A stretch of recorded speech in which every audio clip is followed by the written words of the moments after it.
Hi, everyone, and welcome to the School of C's demo class. We are coming to you live from New York City in the Starta Accelerator offices, which you'll get to see a little bit later. So thank you so much for joining us. I know there's people from all over the world here, and I hope that you can get some value out of today and learn a little bit, but also learn about a very different type of school that we're launching. So let me bring you into our class. One moment. Always a technical difficulty. Okay, so who are we? We are, as I said, the School of C. We are a venture infrastructure, and we are part of Starta Accelerator as well as the Venture Capital Fund. So when you join us, you're already joining a very deep ecosystem of founders and mentors, and you will be collaborating with other founders who have made it in the US. So you're here to learn about how to become a founder and how to be successful, the things that you will really need, the skills that you really need to take away. You're going to learn to strategize. So you're not only going to be learning skills, but you're going to be implementing them. You're going to take on different roles. So for instance, you're going to act like the CEO, and you're going to make decisions like the CEO. You're going to work with mentors so that you can report in as the role of the CEO, as the role of the CTO.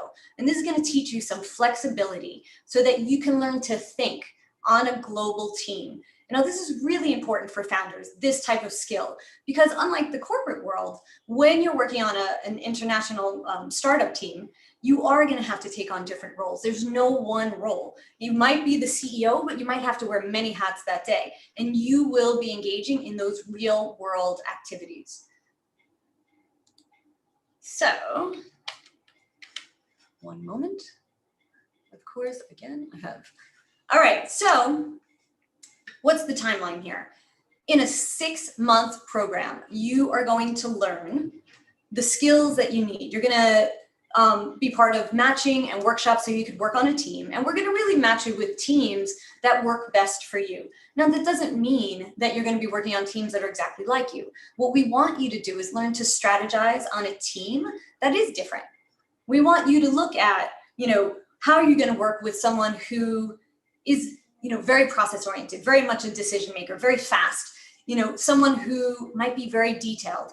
We need all these people on a team. And when you can learn to be flexible, to learn to work with and embrace and also recognize everybody's strengths, that's going to make you a more powerful leader. And how are you going to communicate with these people? How are you going to lead your teams? How are you going to participate and get things done? You're going to have homework and group discussions to do this. So that's what the real world piece is. You're going to be sitting in directors meetings. You're going to be pitching and presenting, and people are going to give you feedback on this. So you are going to go through real world simulations, and what you're getting is the education of not only your MBA and your experience, but we're doing it all in one condensed program. So you're going to walk away with skills that will plug you in and get you ready to become a founder when you're done. Now, after the first 4 months of online program, you're also going to come to New York City, and you'll get to see our offices in a little while, but you're going to come here. And as the world opens up again, which it is starting to do, we're going to see more and more meetings and collaborations that are going to be taking place live. So you'll have the opportunity to do that. Now, we do work with the accelerator, and we find that this part of the program is invaluable. There's a lot you can do online, but there's some things you just have to be here for. And it helps you concentrate, it helps you learn. When you sit down and meet with someone, it's just a different way of communicating. So we're gonna make sure you have all of that when you're part of our school. Forgive any technical difficulties. Every now and then my mouse jumps around, I'm not sure why, but forgive me. Okay, so the goals of this workshop. Right now, one of the things everybody's talking about is soft skills and communication. Now, I know what some of you are saying, we're business leaders. I have already worked in the business sector. I know how to communicate, but it does change. It changes from country to country. It changes from sector to sector. So maybe what you're used to doing might change a little bit when you come here, when you're leading a team in the US versus when you're leading a team in your home country. So what we're going to start to talk about today is how you're connecting your voice and your culture. So how you're using your voice, does it change? And my role here is I am the communication coach and I am the program director of the School of C. Now, what does that mean? I'm going to be helping you to plug into the correct mentors. I'm going to be making sure that you're matched with the right people so that you can, have the right skills. My name is Lisa Patti, and I've been working with Startup Ventures now for a few years. And I've actually worked with the accelerator since batch 2, and now we're in batch 10. So I have a lot of experience with international startups. They all have all different sorts of needs. Sometimes you have someone who's very numbers oriented, and how are you going to really deliver complex information? Maybe you have someone who's in media, who knows how to present, but might need a little polish, or they might need to learn how to take a big stage. How are you representing data so that there's story attached to it? When do you need what? And again, it shifts from culture to culture. So my work with a lot of the founders here, and through my work, we've developed all of these programs. We've seen what people needed. And I think that's the important part is, we do this every single day. And again, communication is a key piece in fundraising, in selling, in connecting with new clients. So you're going to have to learn to do this, and you're going to have to learn to adapt your style to many different new audiences. So it's not just what you say, it's how you say it. But we're going to start to think about both.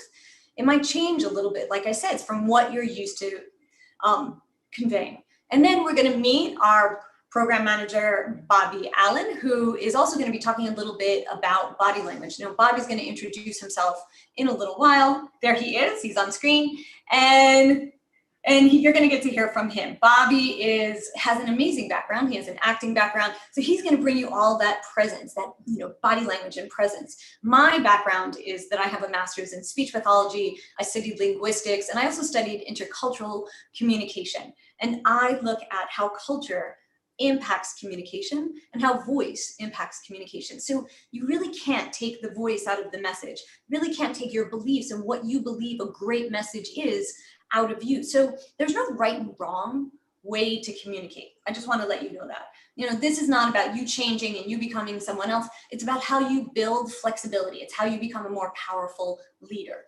So let's hope this mouse works. All right, so what I am going to show you is a past founder of ours. And these are all different videos that you can find, but we're going to show you a past founder and how he started, and then how he was able to do his demo day pitch just after he was coached. So we have a 3-month coaching program in the accelerator. And like I said, we've modeled a lot of our needs. We've taken the best practice. We've taken what the founders needed and really put it into the coaching program. When I design each coaching program, it really is about your group and the needs of your group. And you're going to see a little bit later some live coaching, so you'll get an idea of what you'll get when you come here. And it really does change the game. So I'm going to play one video. Let's hope this works well. And you'll see a big difference in this person.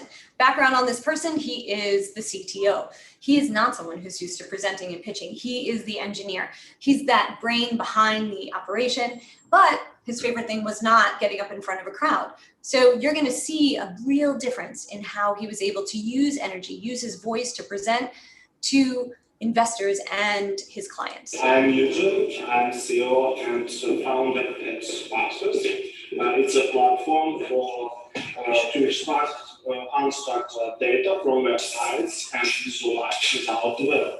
Did you know that the amount of data is growing by more than 30% per year?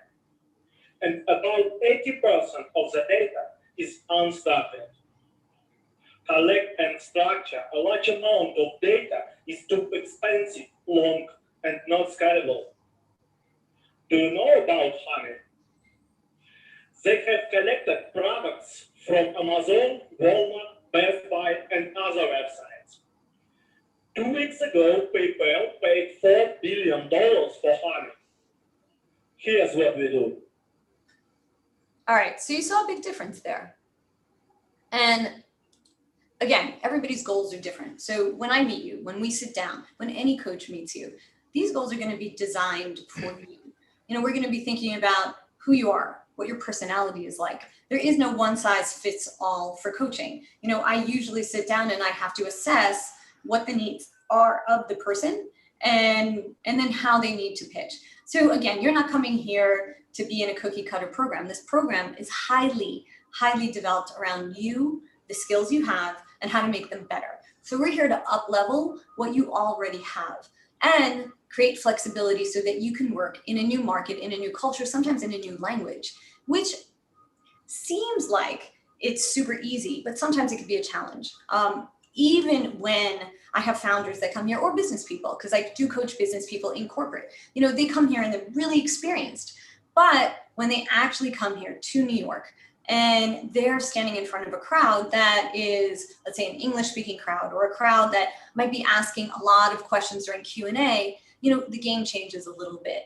And you might feel like, okay, I need a little more, I need to be able to give a little more energy. I need to understand how I'm presenting. How we perceive ourselves when we communicate can be different from what we're actually how we're actually perceived by the audience. And we're going to talk about that. You know, how does it change? What do we think of ourselves when we're standing up there? You know, what do we think the audience sees? And what happens in between? You know, are you able to think on your feet? Are you able to give the audience the message that you want to give? Is it landing? And we're going to talk a lot about that today. Whoops. And as I said, bear with me on technical difficulties. Live streaming is always so much fun. All right, so now I'm going to introduce you to Bobby Allen, and he has a lot to say. Bobby. Hey everybody, how's it going? My name is Bobby Allen. I'm also the program manager here for the School of C. I'm a professional actor, professional musician, and producer here in New York City. And I know a lot about the industry in New York City from the artistic side, but I've just been now getting into helping out and coaching here for the accelerator program on basically a little fun. One of the workshops I do is a fun improv class that helps you break out of your shell, because so much about presenting is about being open and being fun and being like impulsive. And so I try to sort of help that get out of the participants. And we're going to be like infusing a lot of that into the program for School of C as well. So here we have, so we connect you to the world. So when you leave the School of C, you are ready to take on the real world challenges with the leverage of our ecosystem and infrastructure, right? And wait, hold on a second. And when we give you the tools and community that provide the blueprint for success as an entrepreneur and founder, you are building your resume not through theory, but in the real world with hands-on experience and proven traction on US market. Yes, so there you go. So we are, that's the goal here, is to connect you guys to the world so you can pitch not only in your ecosystems, but also in the American ecosystem as well. All right, thanks, Bobby. Okay. And Bobby and I work together pretty closely. We've done quite a few projects together. We've created video content together. So we understand how to work with each other and how to work with the founders. So we've run these programs, again, through the accelerator. So we know they work. And when we work with you, you know, these are going to be up-leveled. These are going to be designed for you. And not only Bobby and I, but all the other mentors that we're bringing on, whether it's sales or whether it's mindset or how you have to deliver, you're going to be connected to, you know, how you develop your business plan. How do you really create business in the US? And you're going to be learning all that through this school. You know, so this is a really accelerated program. You're getting plugged in to accelerate your skills in a 6-month time period. And it's going to be intense. You know, there is time commitments. There is commitments from you that are you're going to have to meet. It's going to be about 10 hours a week, at least, on your part. You know, you're going to be working. You're going to be putting your time in.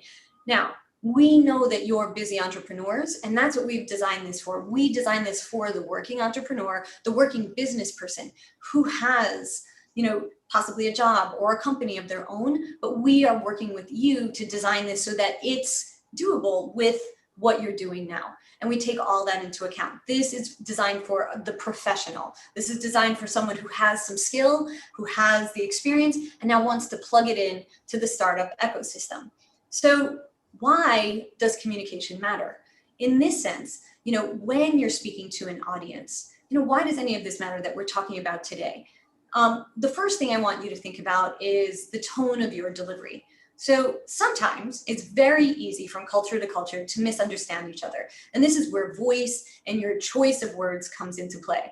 you know, the tone is going to give you the feel of the message. It's how you're connecting to people. You know, sometimes we're a little too direct. You know, we land very fast, you know, okay, I'll do that. And depending on who you're speaking to, it could be taken, you know, fine, or someone might take it personal. And sometimes you have these little miscommunications and you're not sure why.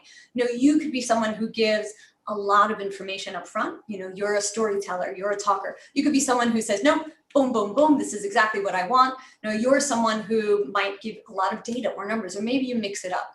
But you want to start to know, you know, am I being overly direct? My choice of words, you know, what are they? You know, as this is landing, is there a misunderstanding?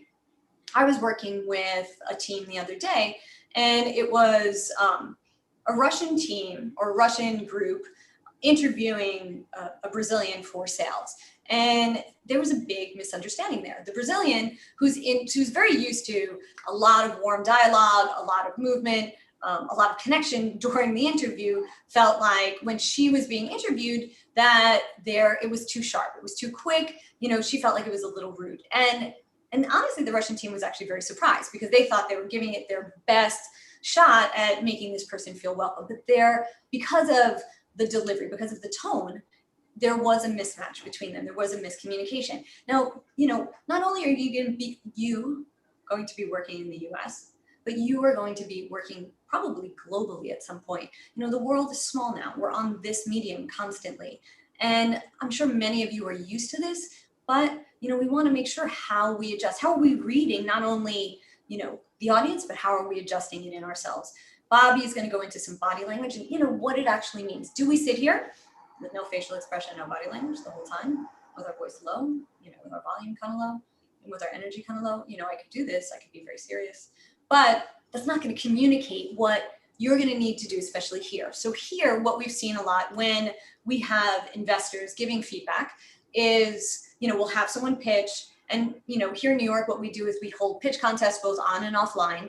And when the investors give feedback here, the typical, let's say, investor that's used to working here is going to say, you know, I'm going to need you, I need you to give some energy or enthusiasm behind this. You know, I want to know that you believe in it. I want to trust that you can sell this. And so these are things that they're going to actually expect from you to be able to convey. And what I tell people is, how are you marrying your voice to the words that you're choosing? So all of these things are things that we're going to break apart, not in today's, but if you come here, you're going to learn a lot of this, but we're going to break it apart. And today you're going to walk away with some actionable tips that you can use when you start to craft your pitch or even communicate. So when I have founders come here, some very experienced founders and business people actually will say, you know, does it really matter? I mean, come on, I have a great product and, you know, I could sell it. So I'm doing fine in my home country. I'm used to doing this. I present to large crowds all the time, you know, but then what happens is, you know, they start to get a little negative feedback, or maybe they're not selling it as fast as they want. You know, maybe, again, we go back to the interactions. Maybe there's some interactions that they just don't understand, you know, what went wrong there. And there are tools that I'm going to use in order to help you. So I was recently certified in something called the Global DISC. Now, the DISC is an assessment tool that actually assesses your behavioral style, your communication style. And some of you might have heard of this. You know, this particular version actually connects different personality styles with actually different cultures. Now, interestingly, for my personality style, and this is not a big surprise, I came out more of a very expressive person, you know, more typical of, let's say, Italy, Spain, Latin America, than actually New York City. I grew up in New York City. I've learned to adapt here and we learn to flex our styles, but my comfort zone is storytelling and a lot of expression, maybe talking a little too much when I'm nervous, you know, so understanding what happens to you not only when you're at your best, but when you're under stress. You know, what does it do to you? And those are the types of things we're going to start thinking about, you know, when we really sit down and dig into your own communication style and why it matters, how you're connecting, how you're creating that trust between you and someone who's investing in you. So one of the things I want you to think about, and it might seem really simple, but is your vocal presence. And what does that mean? Your vocal presence is how you use this tool, your voice, to convey the meaning. There's going to be the words that you choose. That's very important. There's your body language. They say that your vocal presence, your voice, and your body language are actually much more memorable than the content. There have been studies. Albert Mehrabian did a study many, many years ago, and there's a pie chart on it. I believe it's about 58% of what people remember, not what's important, but what people remember is the body language, the visuals, the smile, you know, where you place a smile. And smiling is one of those things that actually does not translate culture to culture. Some people think that Americans are way too smiley, and it might be a little fake. You know, when you come here, you're going to see a lot of differences in culture. And that's something that, again, no right or wrong here, but you're going to see some real differences. People might say to you, you know what, put a smile in there, you know, put some energy in there. And how are you doing that without feeling fake? You know, how are we practicing that within your comfort zone, but not so far out of your comfort zone where you're choosing words that are way over the top, that you're choosing a style that's so big that doesn't feel, you know, comfortable for you. One of the things is that when you're speaking, when you're conveying this presence, you want to make sure you're clear. Now, everybody's coming from different language backgrounds, and we all have to use language in a different way. So let's say you're a Russian speaker. When you're a Russian speaker, you actually don't have to open your mouth so much when you're speaking. When you translate that over to English, sometimes the mouth stays closed. When the mouth stays closed, English tends to be, especially American English. British English is a little different. It's a little farther forward, and you can keep your mouth a little more closed for some of the British English dialects. For American English, it's going to be big. It's going to be round. You're going to, you know, and I mean, people laugh at this because it's like, wow, you know, very, you know, I want or oh or eat, you know, you're going to see these big round movements. You're going to see a lot more mouth movement and cheek movement, but it actually impacts the communication style. When you shape the words, when the words are clear, that's actually going to help you convey the message. If you're speaking too fast, that's going to be something that people notice. You know, when you're speaking fast, it could convey some confidence. You know, I could get it out, I could move, I could be fluid. But if you're speaking so fast, and let's say your mouth is closed, what happens? People don't understand you because you're speaking really fast and then your mouth is closed and you're just going to talk like this and you're going to cut off words. So also, if you use a very soft volume, especially on this, you know, when you do these types of things, when you mumble, and which means you're not being clear, when you're speaking too fast, maybe when you're very flat, and this is one we work on a lot, you know, where are you putting the pitch? You know, where are you fluctuating? Intonation patterns. Intonation patterns should not be different. Most of us are not monotone, but no one's actually 100% monotone, but we do have to have a lot of variations in pattern, in voice. Why? Well, the brain likes change. If your brain can predict a pattern, you know, I'd really like to go blah, blah, blah, blah. You know, it's cloudy out today. It's a very nice day in New York. I'd love for you to join us. Now, that's fine, but it doesn't communicate a lot of enthusiasm or change. If I kept going like that throughout this presentation, your brain would say, I could predict what Lisa's saying. I'm going to just shut off. I'm going to check my phone because my phone is right here. And right now, we have multiple screens around us. We have to captivate people's attention, especially in this medium. And it looks like we're going to be using it more and more and more. So how do you capture someone when you're on screen or off screen? Is remembering, be clear, keep your pace at a nice even pace. Use some pausing. Use some pausing for emphasis. You know, when you use a longer pause, it's going to create more emphasis. When you use a shorter pause, it actually just helps you to remember, and it makes it easier to vary your pitch. Emphasize very key words. You know, I'd really like to do this. We're the first. We're the first to do this. We're the only ones. Make it stand out. Look at, let's say you're developing a pitch right now. Look at all the keywords. Bold out things that you want to stand out and see if you could say them at a slightly higher pitch, at a slightly louder volume. So this is what we were talking about. You want to emphasize these ideas, these keywords, so that people can walk away knowing what there's a few key things you want them to walk away with. People don't have great memories, and on screen we have less of a memory. So what are the key things? What do you want to bite size? What do you want to feed them? We want to know that we're the first. This is our traction. You know, we've raised $50,000 last year, $1 million in fundraising. What do we want to walk away with? We have partnerships. We've created 20 new partnerships. And you want people to walk away with the information, the key ideas. They're never going to remember your whole speech. The key ideas should stand out. One of the things that I thought was actually interesting is actually an app called Trent.com, and you know what it does is actually transcribe your speech. So it's cool because you could actually, let's say, give a presentation, no matter what it is. You could be talking about yourself, you could be talking about, you know, your role in your company, but it actually allows you to see the flow of the words. You can see the transcription. So I thought it might be an interesting tool to share because, you know, it's something when you're preparing, you know, again, you really want to know what you sound like.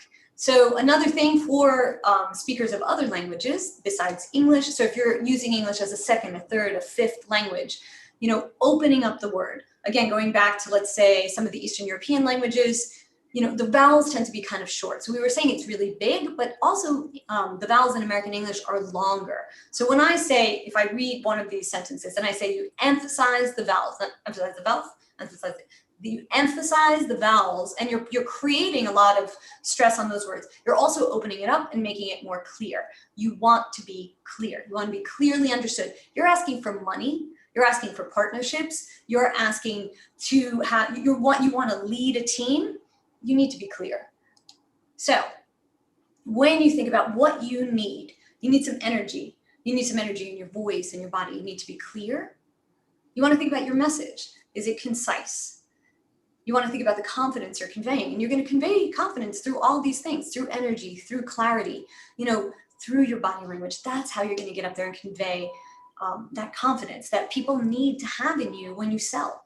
So if you are up there selling and, you know, you pull your body in and you have a low voice or you're not making eye contact, yeah, it's okay. That's fine. I know this. You know, I'm not going to be believing, maybe I'm the investor, you know, maybe this person isn't the right person to sell it. Maybe he's not the face of the company, or maybe he's not the right one for this role. You know, we want to convey all the skill you have matched with the communication skills. So we know you're coming here with skill. We know, you know, you're coming here and you're the best of the best, but how are you going to convey that? And you're going to use all these tips to do it, and many, many more when you come. Another thing is, you know, some of us tend to, when we're trying to look for the words, you know, we tend to over talk a bit. So now, again, going back to our communication styles, some of us are just more talkers. You know, some of us need to express, you know, with words, with story, and storytelling is great, but we want to make sure you're getting to your point. And how are you doing that? Let's say you have a few minutes, you just did a pitch, and now you're in Q&A. So many of the founders that I work with, you know, they have a great pitch. They memorize the pitch. They know where the cues are. They could deliver it. They could use the body language. Then they get to the question and answers. Then they have to think on their feet. How do you do this? How do you think on your feet and think of the words? So you want to make sure that you are being very careful about the words you choose, because sometimes we might be just thinking out loud. You know, we might be speaking in order to get the words we need. You know, we might be a little anxious too. And if you're someone who tends to be a talker, you know, when you're anxious, you're going to talk more. That's just what happens. And if we know that style about ourselves, you know, we want to start to think about, you know, is this my personal style?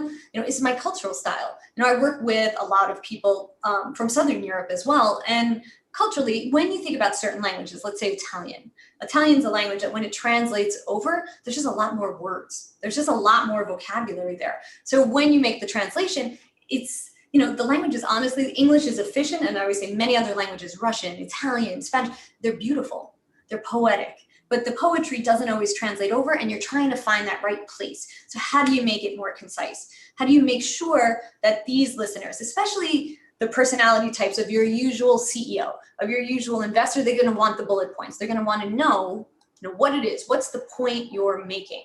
And they're going to want it quick. They're going to ask you, you know, exactly what is your business model? Let me understand what you're doing.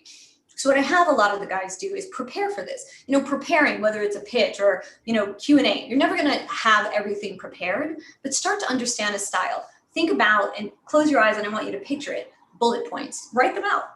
You know, these are the bullet points I want to hit. This is the flow I want to hit when I'm answering questions. These are my key points that I have to drive home. I want you to time yourself. I want you to start answering a question and then time it. How long does a minute take?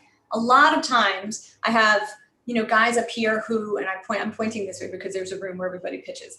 But there are many, many people who pitch, and then they have 3 minutes to answer questions. So, you know, one of the panelists or one of the judges will ask them a question. So we have judges in front of the room. They're judging the pitch. They're asking questions about the pitch.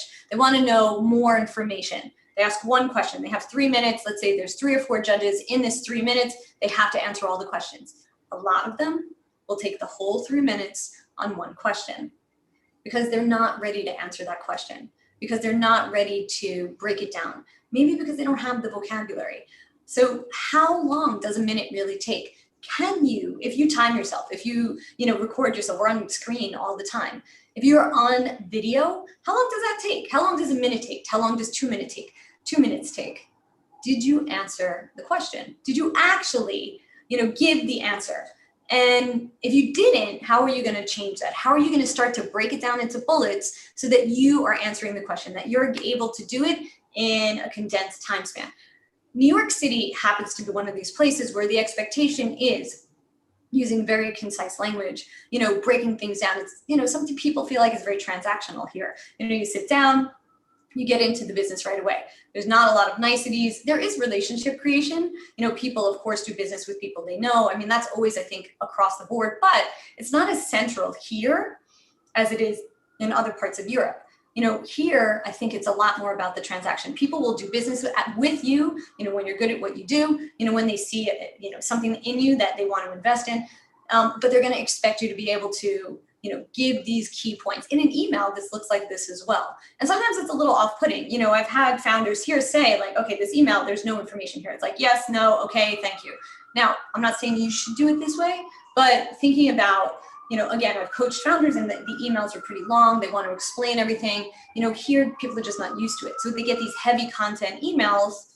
And as much as it's hard when you're verbally doing it, equally when you're doing it in email. So you want to think about streamlining what you say. And it also makes it easier now to connect your voice to this. If you have smaller bits of information, you can connect your voice faster. Know your audience. And this is basically just what we were talking about. Who's sitting in front of you? Is it a group of CEOs? Is it a group of tech people?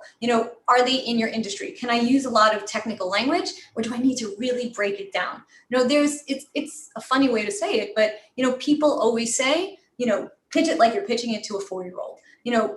How is it that they will understand this and walk away with the message? How is culture going to play a part? What we see sometimes is, when a founder from different parts of the world, Eastern Europe or Southern Europe, presents a deck, it's going to be really heavy up front with the credentials, your PhD, your background, your team, all the things you've done. Right now we're going to be asking you to flip that. We're going to ask you to provide a little story up front. You're going to provide the why up front. And honestly, for a lot of founders, this feels like it's fake. How do you establish credibility? How do you tell people what you've done if you're not explaining, the background of what you've created? But it is a different way of pitching here, and it can be a little uncomfortable in the beginning. So your vocal presence, how you're conveying, keeping it brief. So really understanding, how are you going to connect with this person who has probably a short attention span and just needs to know the facts, and understanding your audience, who's sitting in front of you. The last thing we're going to talk about just briefly is how you're expressing your accomplishments. One thing I hear a lot is that Americans talk about themselves in a way that can sound arrogant or rude to the rest of the world. And, you work with European founders and you hear Americans saying like, oh, I've done this, I've done this, I've done this. And, we're the best at this, and it can sound really over the top. It could sound, like I said, kind of rude. There is a way to do this without going crazy. You don't have to, be, oh, I'm the best. And I'm the, this is the most amazing No, it doesn't have to be that big, but and again, I think people have a reputation here for this, but when you do it, be able to express and be able to talk about your accomplishments. I was working with a founder from Northern Europe not that long ago, and she had 2 exits. She was brilliant. She didn't tell me any of that. So she was from Norway, and her way was, not to express these accomplishments, especially when she first met me. In the first few sessions, she wasn't talking about that. So we're crafting this pitch for her most current company. I wasn't understanding that she had already done a lot of this before. So, being able to talk about your accomplishments, being able to, talk about what you've done, and being proud of it is okay. You can put that out here and it's not going to be seen as negative. Again, you don't have to come to the table and make it big because, there is a point where it's overdone. I think sometimes what people do is overcompensate. You come and you think you have to be so big and talk about it so much that you overcompensate, and then it comes off sounding less authentic. It's again, all about your style. How can we help you use your style? So some of the elements here, when you see a typical pitch, and this is probably something you've seen, but we want to talk about a hook. How are you going to grab them? How are you going to grab someone's attention? Imagine the world that imagine if there were, we'll use an American example, imagine there were no more obese people in the United States. And I actually was talking about this with a health tech company. We're here to solve this problem, and this is how we're doing it. We might have a few competitors in the market, but this is why we're different. Some people say this is why we're better. We have developed this kind of technology. This is our business model. You talk about your current traction, and you can do that here. You could actually talk about, what you've done, what your traction is. Talk about your team, but you don't have to get super in depth about it. We've had 20 years experience between us, or we have a brilliant team of engineers, business developers, and marketers. And you can talk about that, but it doesn't have to be as in depth as some of the decks I've seen that come from Europe, where you start off with your full bio of your team. You don't need that as much here. That you'll go into later, probably in your investment meeting. And then also, it is okay to have a very clear ask at the end of your presentation. What are you looking for? Why are you looking for it? How are you going to spend it? Because people want to know. People need to get to know your company, because even if the person sitting in front of you isn't the right person, they might know people. And one thing you're going to find here is that, and you might be surprised at this, the ease of how you're going to connect with the CEOs of large companies. You're going to connect with the top people. Why? It's cultural. New York especially, but the US is made on entrepreneurship. So the hierarchy tends to be very flat. You're not looking at, let's say, the higher ups as much as you might in other cultures. It's not a clear hierarchy. You have access to the top people, and it's not easy. I'm not going to say you're going to walk into the US and have access to this top person when you get here. But if you can strategize it, if you have the right connections, which is what we're doing, we're teaching you to plug in. We're introducing you to mentors and an ecosystem. You're going to sit with the right people so that you can plug into the people you want, sell to the people you want, connect to the people you want. And it's possible. And like I said, I'm not saying it's easy. It takes a lot of work, but it's possible. So it's a pretty normal transaction here. And again, knowing your audience, going back to, that vocal presence, that confidence, because you're going to be dealing with people, from the middle to the top, to the bottom, and you're going to have to know in a networking situation how to connect to everyone, because that person that you might have standing in front of you, you might not think they can help you, because maybe they just started at a new startup and they're not the top person, but they might know the top person. Then you're going to have to connect with everyone. We are also going to help you connect with our entrepreneurs, real founders. You're going to see their pitches. You're going to understand stories. You're going to understand clear business models, and you're going to see samples of this. So when you come here, you're going to not only meet these people, but you're going to see their content. You're going to, embrace all the things that people have been doing. You're going to look at things and say, hey, maybe I can incorporate this in my style, maybe not. But I'm going to see how people did it. And these are the real pitches, the real things that worked, and also the things that didn't. What you're also going to hear about quite a bit is the failures of a lot of our startups. What went wrong? How to do it better. You're going to start to think about it in your own work. It's not all going to be just success after success. I mean, of course, we have to, move up the ladder. We have to learn, from those failures. And then when you're in those meetings, when you're pitching and presenting, you're going to pull apart and strategize, and you're going to communicate why. Why did this happen, and how could I do it better next time? So Bobby is actually going to walk us through some body language and the best practice of, not only how you use your voice, not only how you use the words, but now how you connect your body to that. Yes, and I also wanted to second some of what some of Lisa was talking about, because as she was talking especially about cultural differences, especially between Russia and America. I had a funny story where actually when I was in Russia with my girlfriend and her friends. We were like going out to the country somewhere, and I was just being my regular self, talking, telling stories. Luckily, the group of friends I was with, they were very fluent in English. But one of her friends was sort of in the corner, eyes wide, just like looking at me like I was an alien. And I was like, after a while, I sort of caught this guy out of my eye, and I was like, I'm sorry, am I offending you or something? He's like, oh, no. Your face is just so expressive. And something that just sort of like blew his mind. And that just sort of, I wanted to back that up as sort of like how we have these like gaps between the way we culturally talk is very different. I think a lot more Americans are expressive because we have so many different cultures coming in and out. We have influences from so many different cultures. And I think for native Russians, seeing someone who's very expressive can be a little alien. And not to say that you have to be as expressive as me or, as Jim Carrey or something like that, but just sort of keeping that in mind, that which sort of segues into sort of how you're perceived in your body language, how you sort of carry yourself, how you walk into a room, when you shake someone's hand, and sort of the presence that you have is very important, especially when you're pitching.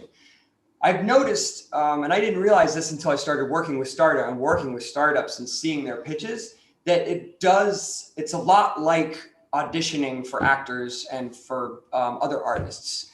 You have about 30 seconds to a minute. You get right into the room. You're in front of the people that matter, and the point is to make them see your potential, right? You're selling the potential of your company, but the potential of you. Like, people, I feel like, tend to want to, if they like you, you're kind of in the door, because there's lots of good ideas and great companies and great entrepreneurs out there, but if you walk in there with presence and really connect with the audience on what you're saying, and that happens on a physical level, it really does, and it's not taught enough. We're taught both Western, Eastern, doesn't matter where you're from, Russian, America. We're taught very much to sort of think of the head and the ideas behind what you're saying, but not sort of like the whole body and how you're being perceived.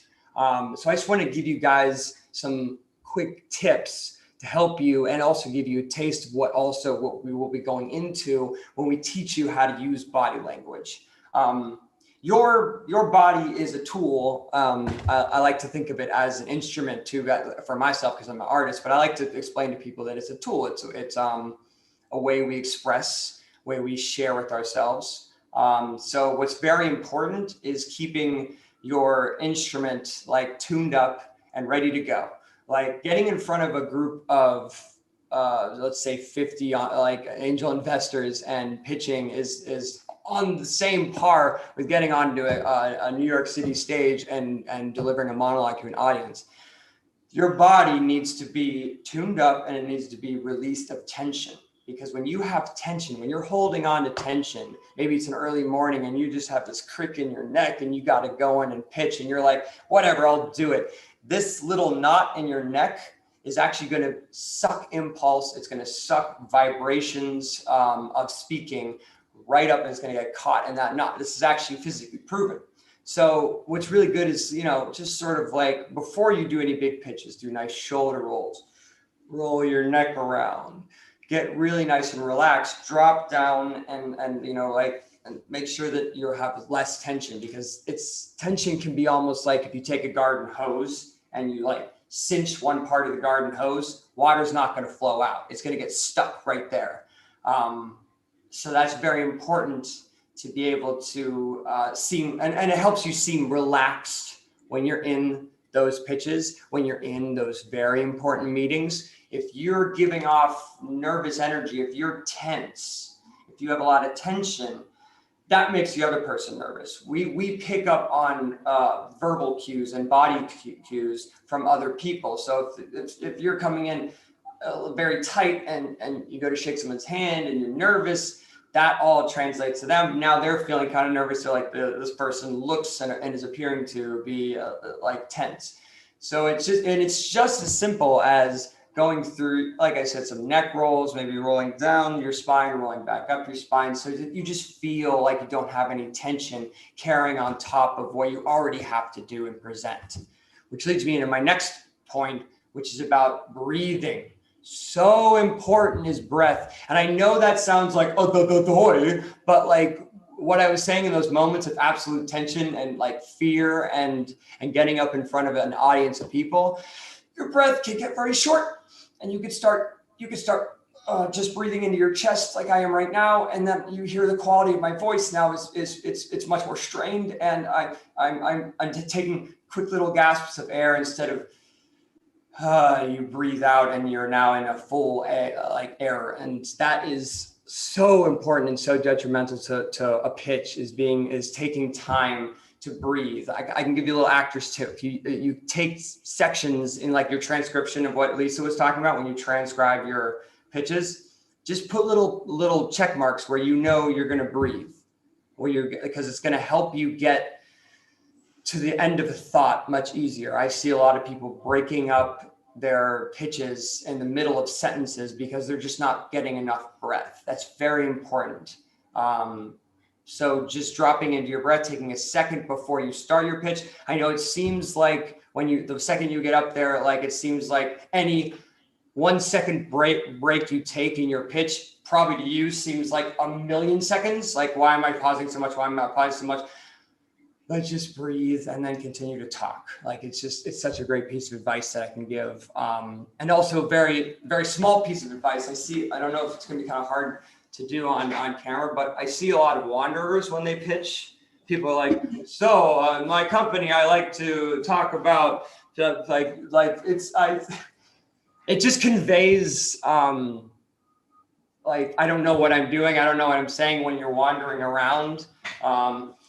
It's really great. This comes back to physicality. Plant your feet. You think down into your feet. You feel your feet beneath you and keep you in place, and then if you want to move to another part of the audience and talk over this way, and you want to move to this part of the audience, you move deliberately. You don't wander around, because I find that's a big thing that really helps people. And I think you could really see it. I'm really proud they showed that video, because you could see in both of those videos, like you saw in the first video from that pitch, like I was saying, he was very nervous. He was stuttering, had to look at his page, and he was wandering. And then the biggest difference between the first pitch and then the last time he pitched was that presence I was talking about. I want to finish on presence and connection with your audience. You are very present in the moment when you're really talking to someone. If you're just talking at somebody, this is my product, this is what I want, this is what they're not gonna listen to you. They're gonna shut off because you're not making a connection with them.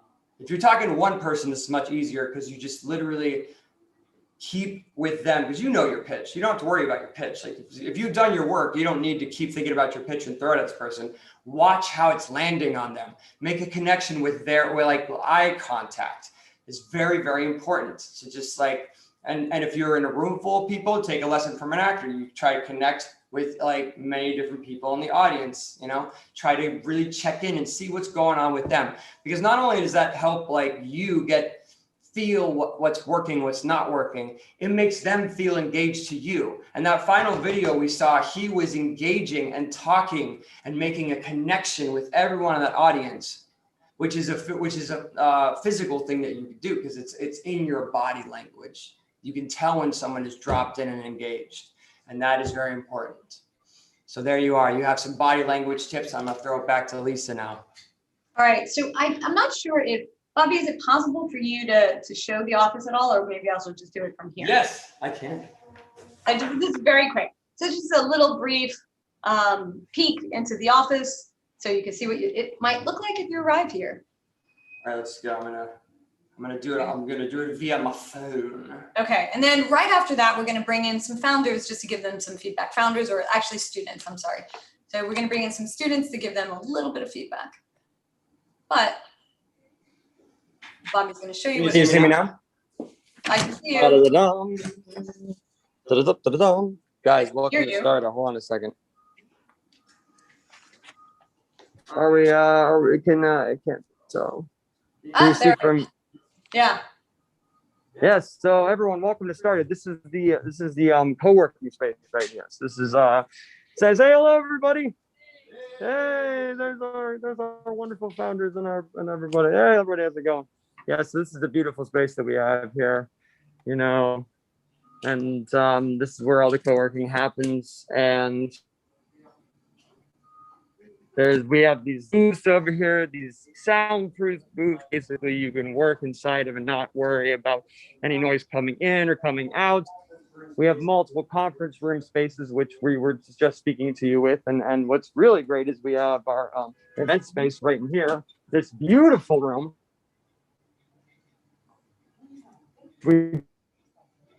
That worked for you. There's a tiny little kitchen. It's just a beautiful, beautiful space. We have professional sound equipment, projectors. Yeah, so this just gives you a little bit of taste. And like literally, as you look out the window, I mean, you're in Manhattan, right on 23rd Street in Midtown, which is, anybody will tell you, is pretty much the heart of New York City. You're pretty much right smack dab in the middle of it.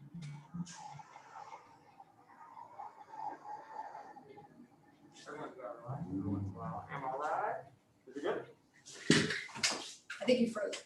Oh no. Back to my room. All right, Bobby's gonna go back to the room because he had a slight technical difficulty at the end.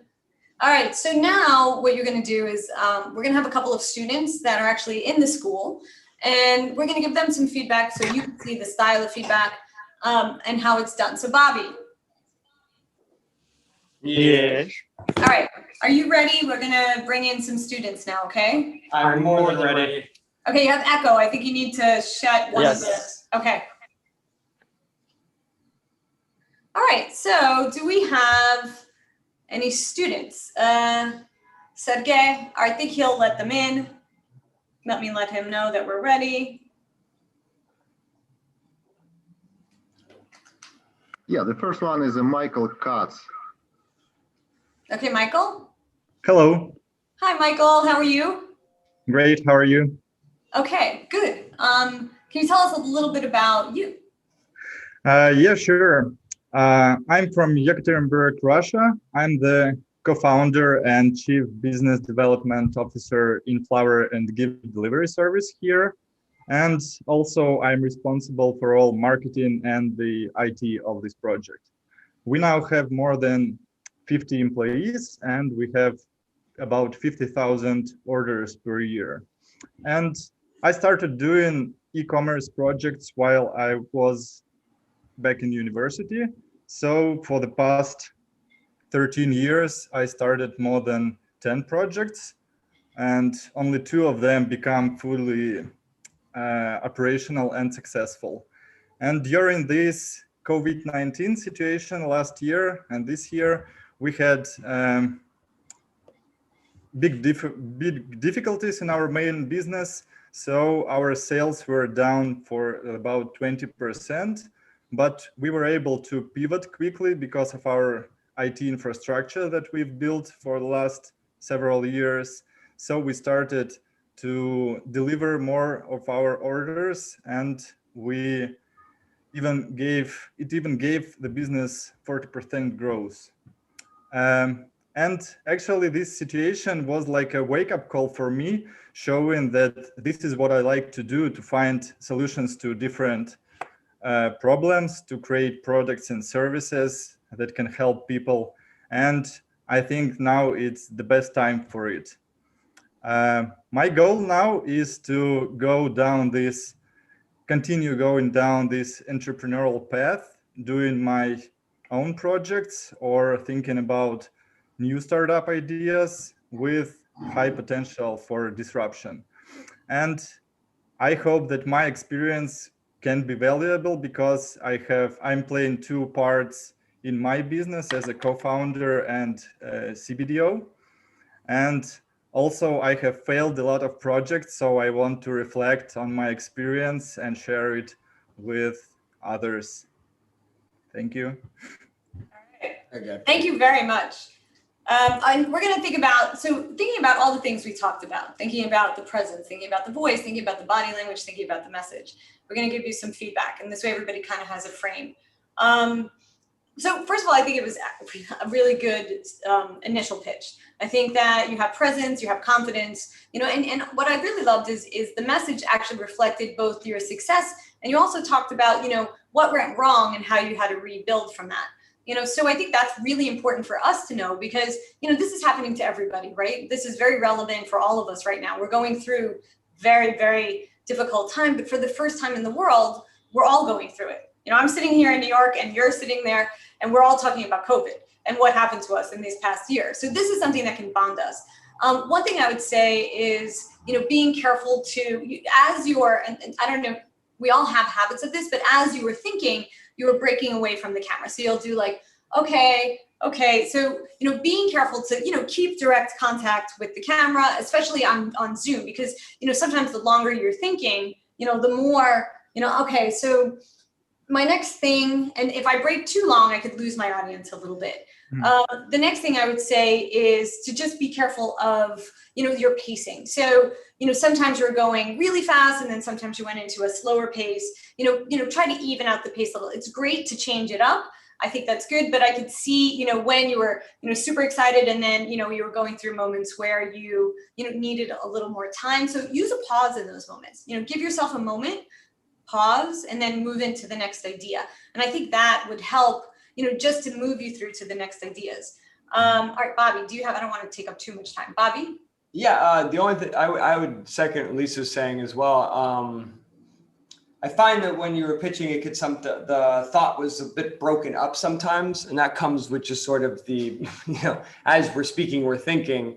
But when you're pitching, it almost seems like we get to the very end of the thought, and then there's the pause. You know what I mean? Like sometimes I found that you were breaking up just the middle of thoughts, and then when that happens, I tend to lose that train of thought. And I think that's just as simple as practice makes perfect. You just know, I say this, that, the other thing, and then be able to connect those thoughts. And yeah, I think overall that was a very good pitch. Definitely, she was right. You had great presence.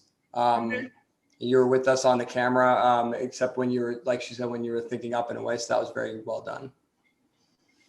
Okay, thanks for great advice. Thank No you. problem. Thank you for being the brave person to pitch first. I really appreciate that.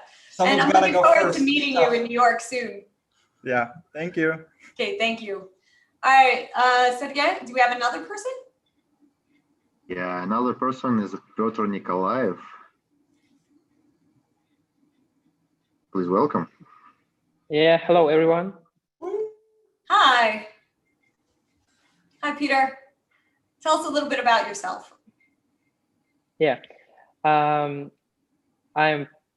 hello everyone. I'm Peter Nikolaev, a developer who is trying to turn into a product. I would like to tell you about why I'm here, actually. During my work in IT as a full stack developer and a CTO, I always preferred to work in startups since I found more space for innovation there and I felt better sense of responsibility. However, about a year ago, I realized that I do really love working with the problems instead of pure tasks. That's why I decided to change my low-level technical vision. And now I'm working with Home Alliance as a product owner. We are trying to capture the US market of appliance repair and building a smart digital marketplace connecting the technicians on one side and the clients on the other side. Regarding the C-level school, my main goal is to obtain the immeasurable experience of building a high-tech product on a global market. And apart from my current job, it is really very useful experience for my own project that I have an intention to build, but it should be another speech about them. Thank you for the attention. All right, thank you very much. Bobby, do you want to go first? I think one thing I wanted to say, because you both did it and didn't do it, was what I just did it right there. Is when you go, it's these fillers that we put in. Some people say like, some people say they sort of, as we're talking, they are meant to fill in as we think, as we're speaking. I saw that you did a few of them, but then you actually did the good habit of just pausing and breathing.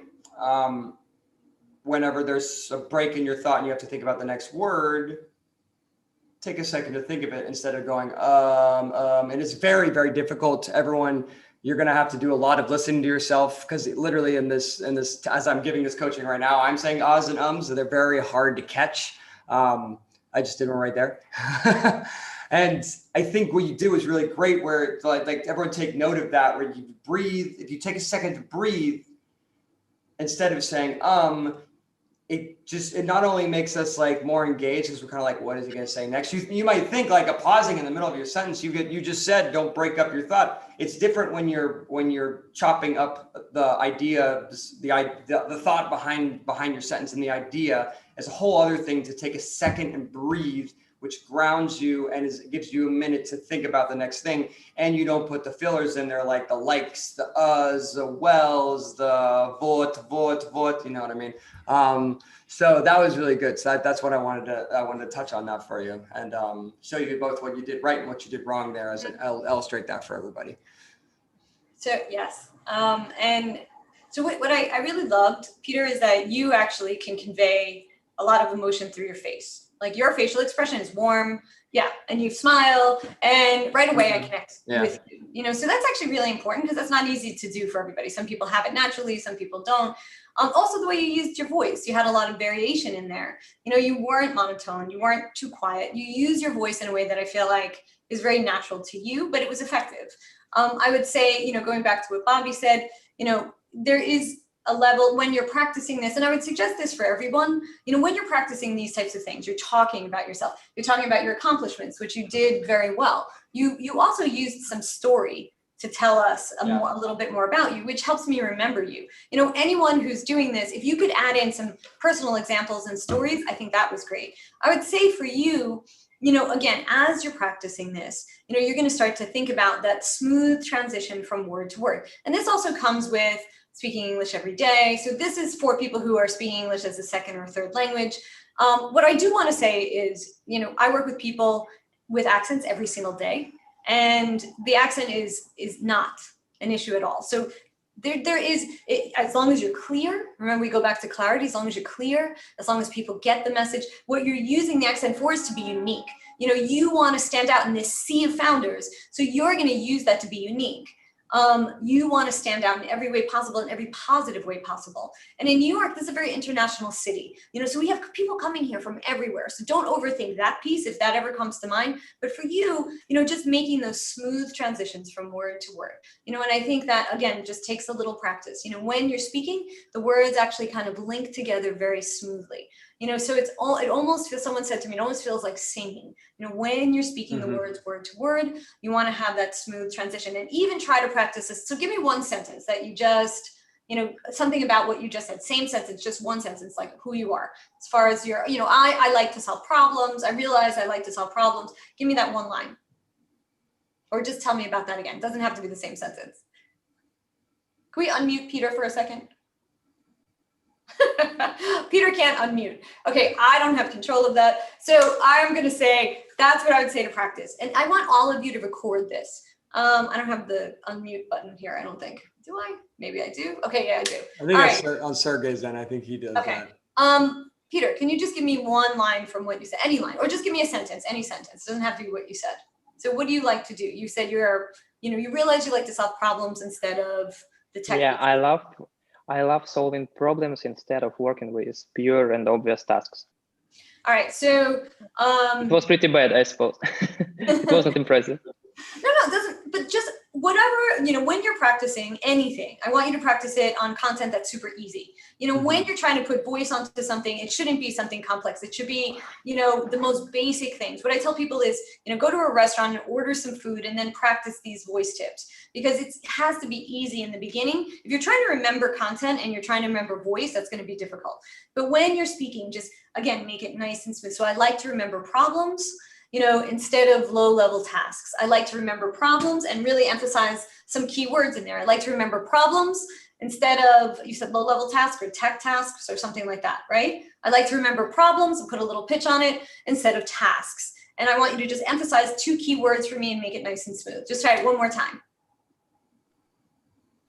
I love solving problems instead of dealing with pure tasks. Okay. All right. So we're going to practice this, but thank you for that. That was good. That was good. And it's hard. And I just put you on the spot, so I do apologize. I know you're like, okay, who's Lisa? And I'm going to, so. Thank you. All right, thank you so much. Can I add, do you have another person for me, another victim? Wait, can I add one more? Yeah. Oh, sorry, go ahead, Bobby. I just wanted to add one more thing to the what Lisa was saying about having something like having humor inside of the pitch there. Like there was a bit at the end where you were like, that's a speech for a whole another time, which I thought was very clever. I think ultimately people want to work with you or don't want to work with you. Like I know that sounds kind of crazy, and it especially happens in the acting world and in the arts world, is that there's so many great actors and performers out there. They want to work with you, so they want to connect in some way with you, and having some funness, having some humor, having something that expresses who you are and what you like is so much more interesting to people than great ideas. Like angel investors hear great ideas every day of their life, and it's about like, do they believe in you? Because ultimately they're putting their faith in you to make it happen, and they want to work with you. So having those like fun bits, and now that doesn't mean throwing a cheesy joke. That just means like having something where it's like, so if it excites you and enlightens you and you want to add in a little humor or like, people really appreciate that, and gets us to know you as opposed to just your product or what you're trying to sell. People really do care about that. So that was nice. Yes. And this might go for a lot of people as we're speaking, that these tips might go across, for many people. Mm-hmm. Sergey, do you have anyone else? Yes, Alexei Shagraev is next. Okay. Yeah, good day. Hello. May I present the screen, please? Oh, yes. Hi, Absolutely. how are you? Yeah, very good, thank you. Oh, you know what? I'm not sure if you could present screen right now. I don't think so. I don't think you're on share mode. You might have to just express this with us, okay? Okay, if you want. Okay, so I just wanted to share some, basic information on slides, not to spend the time. So, okay, let me start with saying that I really enjoyed this meeting, so thank you very much. And all of these words are really important for us. So speaking about me, I have some experience in, this. I'm that type of company person you've talked about. So I have experience in big tech companies. Now I'm working in Google, and before that I was working in Yandex, and I was leading teams of different sizes, from 10 persons to nearly 100, in different roles. And I wanted to share with you some thoughts on for which types of challenges would you probably like to have me in your team, and what are the corresponding roles. And the first role is just simply individual contributor. So I'm a programmer, and I have experience here, and I have lots of examples of my work and some tech talks, some YouTube videos, and so on. The second role is just management role. As I said, I have lots of experience with different teams, with distributed teams and so on. And the third role is I'm now an investor and an advisor in one startup, and some other negotiations are now ongoing. So you may think about me from these three roles. And in exchange, I'm looking for two simple things. The first one is just the next level of impact. I'm really looking for opportunities to make the world better, for different people. And if you can help me with this, I'm here. And the second part is I'm really looking for opportunities to learn something different. You are right that I have my experience mostly in Russia and now in Switzerland and a bit from America, but yes, I can be better in this. So that's me. Thank you very much. Nice. All right, thank you. Bobby, you want to take it, or you want me to go first? You can go first. Okay, so it's Alex, right? Yeah, you can call me Alex. But tell me your name. It's Alexei, but Alexei. Okay, Alexei. Yeah. So your name is written in Russian, and I have actually tried to learn Russian, and I'm still on the sorry. so you have to forgive me on this one. I'm still trying to figure out the letters, but so I'm at the reading point. But all right, so I would say a couple of things that we go back to what we were doing. First of all, again, I love your message. I think that the way you're portraying yourself, that you portrayed your experience, that you have this goal of changing the world. That's super impactful. and we're going to have to get some of your voice behind that. You also, have also demonstrated that you have already some intercultural flexibility. You've worked in Switzerland, you're working in Switzerland, you've worked in Russia, you worked a little bit in the States. So you've had to do some of this, and you get it. You understand, like working on global teams, how things could shift. What I would say is being careful of your clarity. Again, you're one of those people who I was talking about, you kind of keep your mouth closed when you're speaking. You don't open your mouth very much. So when you're not opening your mouth, it gets a little harder to hear you. What it also does is muffle out the sound. So what I heard you do is you're making these powerful statements, but your voice is dropping at the end. So Bobby talked a little bit about this. You have to open your mouth and shape the sounds, but you have to drive your voice to the end. So it sounded like, I want to change the world. I'm working on corporate. And so at the end, you'd have this back, fall off, back, fall off. So what we want is a strong voice to go through, because you just had a really powerful message. You told us where you've worked. You told us what you want to do. You told us you want to change the world. So we want to put some of you behind that. And again, it doesn't have to be over the top. It doesn't have to be inauthentic, but we want it to be there. So we're going to, thinking about opening your mouth, thinking about shaping the sounds, thinking about how you're using that energy behind those words, and does it match what you just told me? Bobby. Yeah, I wanted to agree with that. When there's a tendency to that everybody has actors, doesn't matter. That happens a lot in actors and has to get trained out of them. And I think natural speakers don't get taught this enough. Is that swallowing of the end of a sentence or letting it drop, exactly like Lisa was talking about. It might not be. You're either doing one or the other. But just to give you both, like you could talk like, today we went to the store. And you're not getting the end of a sentence, or actually that was kind of a swallow too. Like when people are, and it happens a lot with like being sort of nervous and having jitters, but a great way to think of it is like throwing a ball. You want to keep the energy. It's like, we went to the store and bought some milk, and we try to get it like it's throwing like an arc, and it lands on the other person. And you want to think of each sentence and each thought as like a ball being thrown to the person that you're speaking to or to your audience. I think that's a very helpful tip. But yeah, she was right about you have good personality. I get a sense of you really there. So it's really important that you have open communication, because we want to know more about you, and we want to be felt more included in when we're talking, because if it's very closed off and very personal, it's not inviting other people in. Yeah. And what I want everybody to notice is what we were going back to before. Everybody that presented so far has different styles. One of you used a little bit more story. One of you, introduced the facts. You gave us your background. Everybody has a little different way. You gave us sort of a big vision, and I think everybody has a little bit of a different way, but it was effective. What I love is that everybody is coming to this and presenting, some really clear ideas. So it's, you're giving us easy things to work with, and we have a lot to teach you, but I think that you have it. Like you said, you have all this skill, and now we're here to teach you these things to up level. So I am looking forward to working with you. I can't wait to actually get to talk to you a little more one-to-one.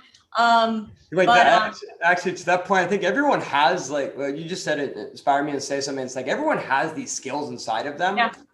It's just a matter of unlocking them. I'll have conversations with people a lot where they're like, it's like, my accent is going to be a problem. My language is going to be a problem. So I'm like, there's not problems. We all have these things, these tools or access to us. It's just a matter of opening up that toolbox and picking up the wrench and learning how to use it for the first time. It might be scary at first, but it just takes some work. It's a practice, and of course some coaching, because it's everything in life. You need sort of someone with an extra set of ears to be like, well, you're dropping at the end of the sentence. You're not getting the energy all the way through. Your tempo staccato. And it's tough to hear those kind of things, but I wouldn't ever think that this stuff is not within your reach with some work and some coaching, because it all totally is. Yeah, definitely. All right, Alexei, thank you very much. Thank you. All right. I think, Sergey, we have our last person, right? Our last student? That's it. That's it. Okay. That's it. All right, everyone. 1 minute. Let me just share screen one more time. Share screen.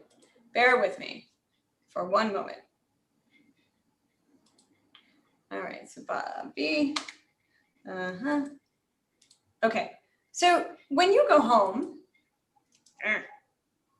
I gotta go back. How do I go back? There we go. So my mouse is jumping around, just so you know.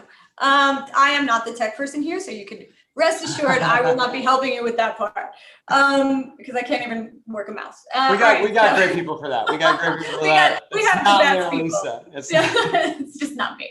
So, all right. What I challenge you all to do is do the same thing that you just saw. Write down a few sentences about your company, or who you are, what your goals are. Practice this.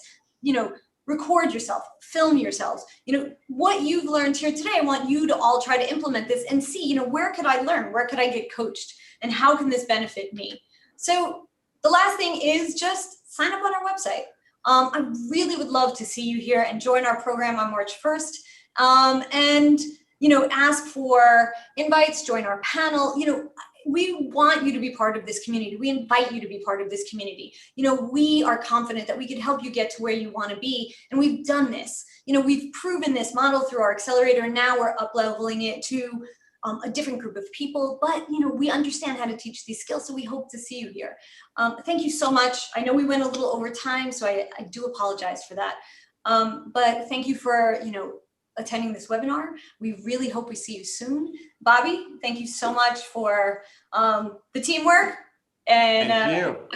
We hope to see everyone very, very soon. All right.